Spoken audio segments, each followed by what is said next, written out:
একদিন একটি বড় নদীর তীরে একজন গরিব জেলে নদীতে জাল ফেলছিল, কিন্তু তার একটিও মাছ উঠছিল না। হায় হায় রে, আজকে বুঝি একটা মাছ উঠবে না। কিন্তু আজকে যে মাছ ধরতেই হবে, তা না হলে তো মাছ বিক্রি করে 1 টাকাও হাতে আসবে না, এবং সারাদিন আমি কিছু খেতেও পারবো না। না না, আরো চেষ্টা করে দেখি। দুপুর পর্যন্ত চেষ্টা আমাকে করতেই হবে, আর মাছও ধরতে হবে। এই কথা বলতে বলতে জেলে আবারও জালটি নদীতে ফেললো, এবং সে কোনো কিছুই পেল না। তারপরে সে আবারও জালটি নদীতে ফেলে। সে টের পায় যে তার জালটি অনেক ভারী হয়ে আছে। সে খুশি হয় এবং বলতে লাগে, আরে বাহ বাহ, বড় একটি মাছ ধরেছি মনে হচ্ছে। তাড়াতাড়ি টেনে উঠাই, তা না হলে জালটাই মনে হয় টেনে ছিঁড়ে ফেলবে। এটা বলতে বলতে জেলে জালটি হ্যাচকা টান দিয়ে উপরে তুলে ফেলে, এবং সে দেখতে পায় জালের মধ্যে কোনো কিছুই নেই এবং জালটি একেবারে ছিঁড়ে গেছে। হায় হায় হায় রে, এবার আমার কি হবে? আমায় যে এবার বউ নিয়ে না খেয়ে উপোস করে থাকতে হবে। না না, যে করেই হোক মাছ তো আমাকে ধরতেই হবে।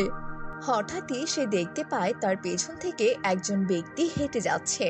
তার মাথার উপরে বড় পাতিল, এবং পাতিলের মধ্যে বেশ কিছু মাছ আছে। বলছি কি ভাই, তুমি তো দেখছি প্রচুর মাছ পেয়েছো। হ্যাঁ হ্যাঁ, আমি তো আজকে অনেক মাছ পেয়েছি। তা তোমার তো দেখছি একটিও মাছ ওঠেনি। তুমি বুঝি মাছ ধরছো না? বলি, এভাবে হা করে দাঁড়িয়ে আছো কেন? আমি কি করে মাছ ধরবো ভাই বলুন? আমার যে জালটি ছিঁড়ে গেছে। তাহলে আবার একটি নতুন জাল নিয়ে নিলেই তো হয়। এই জালটি তো দেখে মনে হচ্ছে কমপক্ষে 30 থেকে 40 বছরের পুরনো। ছিঁড়বে না তো কি করবে বলুন তো? ভাই, আসলে আমার তো অত টাকা নেই যে আমি একটা নতুন জাল কিনবো। তাহলে আর কি করবে? মাছ ধরা বাদ দিয়ে অন্য কোনো ব্যবসা করো। সেটাও তো আমি পারবো না, এটা যে আমার পূর্বপুরুষের কাজ। তাহলে তুমি আর কি করবে বলো? আমি বরং যাই, গিয়ে মাছগুলো বিক্রি করে নিয়ে আসি। আজকে অনেক টাকা হবে আমার। আহ, কি শান্তি! এটা বলে সে ব্যক্তিটি সেখান থেকে চলে যায়, আর জেলে একা একাই বলতে থাকে, যে করেই হোক, এভাবে বসে থাকলে চলবে না। আমাকে কিছু একটা করতেই হবে। যেভাবেই হোক আমাকে যে মাছ ধরতেই হবে। কিন্তু আমি কি করতে পারি? হ্যাঁ হ্যাঁ, আমি একটা বুদ্ধি পেয়েছি। এই বলে জেলে তার জালটি নিয়ে বাড়িতে গেল, এবং জালটি বাড়ির উঠোনে ফেলে তার কুঁড়ে ঘরের মধ্যে গিয়ে একটি বড়শি বের করলো, এবং সেটির সাথে ছিপ বাজিয়ে আবার নদীর দিকে গেল। তারপর সে ছিপটি নদীতে ফেলে এবং অনেকক্ষণ অপেক্ষা করতে লাগে। তাও একটি মাছও ওঠে না। সে এইভাবে অনেকবার চেষ্টা করে, কিন্তু প্রত্যেকবারে মাছ ফসকে যায়। এভাবে কেটে যায় বেশ কিছুক্ষণ। রোদে যে গা পুড়ে যাচ্ছে, এই রোদে দাঁড়িয়ে থেকে মাছ ধরা যে অসম্ভব হয়ে পড়ছে। একটি ছাতা থাকলে খুব ভালো হতো। না না, আমি এভাবে কিছুতেই হাল ছেড়ে দেব না। এই বলে জেলে আরো অনেকক্ষণ মাছ ধরার চেষ্টা করতে লাগলো, কিন্তু প্রত্যেকবারই মাছ ছিপ থেকে ফসকে যায়।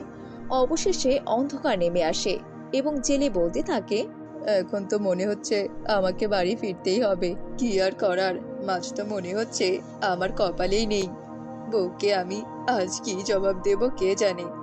বাজারে গিয়ে একবার দেখি তো আমার জন্য কিছু পচা শাকসবজি আছে কিনা। ওগুলোই বাকিতে নিয়ে বাড়িতে ফিরবো। এখন আর মাছ ধরেও কোনো লাভ হবে না। মাছ বিক্রির সময় যে গড়িয়ে গেছে। এখন আর কেউ মাছ কিনতেও আসবে না, আর শুধু শুধু মাছগুলো আমার পচে যাবে। এই বলে জেলে হাতে বড়শি এবং খালি পাতিল নিয়ে বাজারের দিকে যায়। বাজারে গিয়ে সে দেখতে পায় কিছু কিছু দোকানে পচা মাছ রয়েছে, এবং কিছু কিছু দোকানে শুকানো এবং অর্ধেক পচা সবজি রয়েছে। জেলে একটি দোকান দেখতে পায়, সেখানে মাত্র কয়েকটি শুকনো শাকসবজি পড়ে রয়েছে, এবং সেগুলো পচে যায়নি, কেবলমাত্র শুকিয়ে গেছে। বলছি কি ভাই, এই সবজিগুলোর দাম কত? দেখে তো সবজিগুলো একেবারে শুকনো মনে হচ্ছে। খুব একটা বেশি নয়। এতক্ষণ যা দামে বিক্রি করছিলাম তার অর্ধেক দরে বিক্রি করে দেব। তবুও বলুন না কত করে পড়বে? আরে দাদা, আপনি নিন তো নিন, আমি না হয় আপনাকে সব কিছু পরে বলছি। আসলে ভাই, আমার তো আজকে একটি মাছও ধরা হয়নি, তাই আমার হাতে একটি টাকাও নেই। আমি এই মাছগুলো ধারে নেই। এই সবজিগুলো আজকে তো বিক্রি করা হবেই না, হয়তো ফেলেও দিতে হবে, কারণ এই সবজিগুলো শুকনো, কেউই তো কিনবে না। থাক, সবজিগুলো বরং একে দিয়ে দিই, কিছু অন্তত আয় করা যাবে। হ্যাঁ হ্যাঁ, নিলে নিন, কিন্তু সময় মতো টাকা শোধ করে দিতে হবে কিন্তু, এই বলে দিলাম।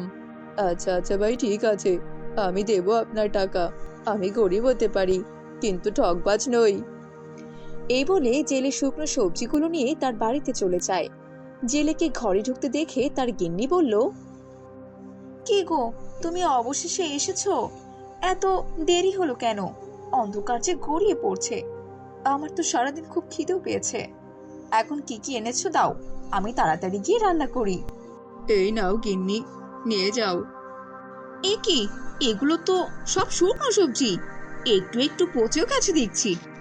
এগুলো তুমি কেন এনেছো বলো তো? তোমার কি আজকে 1 টাকাও হয়নি? না গো গিন্নি, আজকে আমার একটা টাকা মাছ বিক্রি করা হয়নি। আমি যে আজকে একটা মাছও ধরতে পাইনি গো।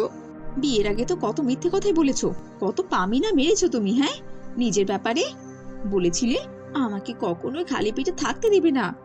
এখন তুমি একটা মাছও ধরতে পারো না, এবং ঠিক মতো একবেলা খেতেও দাও না। খাওয়াতে যখন পারবি না, তখন বিয়ে কেন করেছো তুমি? হ্যাঁ, একা থাকতে তাহলেই তো হতো। শুধু শুধু নিজে কষ্ট পাও এবং অন্যকেও কষ্ট দিচ্ছ। এরকম বেশি দিন চললে কিন্তু আমি বাপের বাড়িতে চলে যাব, এই বলে দিলাম। সে কি, তুমি আবার বাপের বাড়িতে কেন যাবে বলো তো? ঘরে সবজি নেই বলে কি চালও নেই নাকি? হ্যাঁ, চাল ফুটিয়ে ভাত খেতে পারো না? চাল থাকলে তবেই না খাবো। আমি আজকে তোমাকে বলতাম চাল কেনার কথা, কিন্তু তুমি তো একটি ফুটো করিও জোগাড় করতে পারোনি। কি আর বলবো তোমাকে? কি বলছো কি, চালটুকুও কিনা শেষ? হ্যাঁ হ্যাঁ, চালও শেষ। এখন আমরা কি খাবো সেটাই তুমি বলো। কেন, এই সবজিগুলো রান্না করে খাবো, অনেক সবজি তো আছে এখানে। এই শুকনো পচা সবজিগুলো তুমি খাও, বুঝতে পেরেছো? ইস, কি বিচ্ছিরি গন্ধ বের হচ্ছে। আমি আর আজকে রান্নাই করব না, এগুলো ধরতেও আমার ঘেন্না হচ্ছে। তুমি রান্না করে নিজে খেয়ে নাও, আমি জল খেয়ে থাকবো আজ রাতে। কালকে যদি একটা টাকাও না আনো না ঘরে, তাহলে আমি বাপের বাড়িতে চলে যাব, এই আমার শেষ কথা। পরের দিন সকালে জেলে তাড়াতাড়ি উঠে তার বড়শি নিয়ে নদীতে যায় এবং মাছ ধরার চেষ্টা করে। সে 1 ঘন্টার মতন চেষ্টা করে, কিন্তু একটিও মাছও সে ধরতে পারে না। আজও কি আমায় না খেয়ে থাকতে হবে নাকি?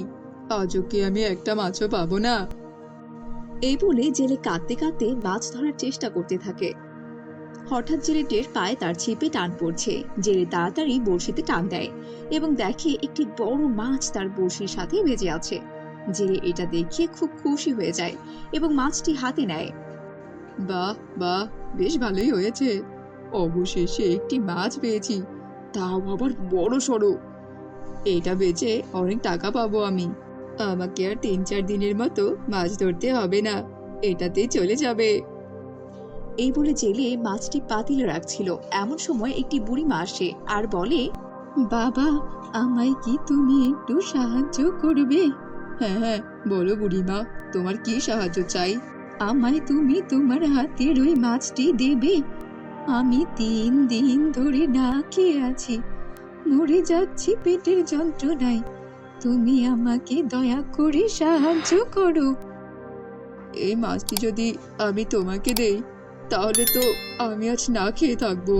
তুমি তো আর একটি মাছ ধরতে পারবে, কিন্তু আমি তো বুড়ো হয়ে গেছি, আমার দ্বারাই তো এগুলো আর সম্ভব না। তুমি দয়া করে মাছটি আমাকে দিয়ে দাও বাছা, তাহলে আমার জীবনটা বেঁচে যাবে। এই বলে বুড়িমা কাঁদতে লাগে। জেলের মনে অনেক মায়া হয় এবং সে বুড়িমাকে মাছটি দিয়ে দেয়। মাছের পরিবর্তে আমি তোমাকে এই গাছটি দিলাম বাছা। এই গাছ দিয়ে আমি কি করব? এই গাছটিতে অনেক ভালো ফলন হয়, তুমি তোমার বাড়ির উঠোনে এই গাছটি লাগিয়ে দিও। এই বলে বুড়িমা মাছটি নিয়ে সেখান থেকে চলে যায়। এরপর জেলে আবারও সন্ধ্যা পর্যন্ত মাছ ধরার চেষ্টা করে, কিন্তু একটি মাছও সে পায় না। তারপর সে খালি হাতে বাড়ি ফিরে আসে। এ কি, আজকেও তুমি খালি হাতে এসেছো? হ্যাঁ গো গিন্নি, কেন বলো তো, তুমি কি একটি মাছও ধরতে পারো না নাকি? আসলে একটি বড় মাছ ধরেছিলাম, কিন্তু ওই মাছটি আমি বুড়িমাকে দিয়ে দিয়েছি। তারপর বুড়িমা আমাকে এই গাছটি দিয়েছে। কি বলছো কি? এটা আবার তুমি কি করলে কি বলো তো? এই গাছের পরিবর্তে তুমি অচেনা এক বুড়িমাকে কিনা মাছ দিয়ে এসেছো? তুমি কি আমার কথা একবারও ভাবো না নাকি বলো তো? কি আর করব বলো, বুড়িমা তো 3 দিন ধরে না খেয়েছিল। আর আমি আমি যে 2 দিন ধরে না খেয়ে আছি। আমি কালকে সকালে বাপের বাড়ি চলে যাব, এই আমি বলে দিলাম। এখন আমি আর কি করব? বউ ছেড়ে চলে যাবে, তারপর না হয় না খেয়েই থাকতে হবে। সে যাই হোক, এই গাছটি লাগিয়ে দেই, তা না হলে এটাও যে নষ্ট হয়ে যাবে। এই বলে জেলে গাছটি বুড়িমার কথা মতো তার উঠানে লাগায়। পরের দিন সকালে জেলে ঘুম থেকে উঠে বাইরে বের হয় এবং সে দেখতে পায় গাছটি রাতারাতি একটি সোনার গাছ হয়ে গেছে। গিন্নি, ও গিন্নি, বাইরে এসে দেখো তুমি। উফ, সকাল সকাল তুমি চিৎকার কেন করছো? এই দেখো, বুড়িমার দেয়া গাছটি যে সোনার হয়ে গেছে। সে কি? এটা আবার কি করে সম্ভব হলো? আমার মনে হয় কালকে ভগবান বুড়িমায়ের রূপে আমার কাছে এসেছিল এবং আমার কাছ থেকে পরীক্ষা নিয়েছিল, তাই এটা সম্ভব হয়েছে। এখন থেকে আমাদের সব কষ্ট শেষ। এখানে একটি পাতা বেচেই আমাদের 1-2 মাস চলে যাবে। আমাদের আর কোনো দুঃখ নেই গো। ভগবান যে আমাদের সমস্ত কথা শুনেছে। জয় ভগবানের জয়। জয় বুড়ি মায়ের জয়, জয় ভগবানের জয়।